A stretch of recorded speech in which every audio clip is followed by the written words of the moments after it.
Zonder de introductie van deze smartphones is het mogelijk om spelletjes te doen op je telefoon. En dat toch mensen ook op squallen of onder werktijd.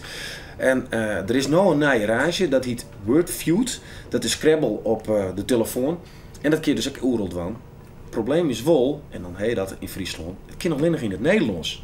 En Cito Wijngaarden van de AFOEK, ja, die vindt het eigenlijk net zo leuk. Want in het Fries Scrabble je is het leukst.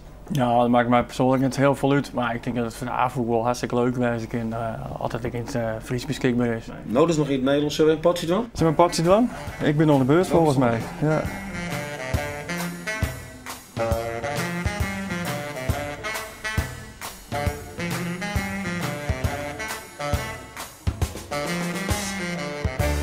Nou, Cito, ik weet niet hoe het met mij zit, maar ik moet gewoon aan het werk.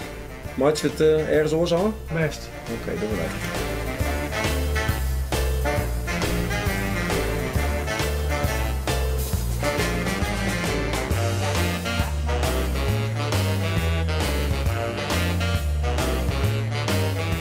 Is dit een promotie voor de taal wezen? Ik denk het wel. Het is een leuke manier om met het Fries in aanraking te komen. En is er ook behoefte aan? Geen idee. Ik speel het speeltje net zo vaak. Ik ben net zo'n fanatiek Scrabbelaar. Maar ja, het is een hype op dit moment en als het even afsluiten is het natuurlijk super.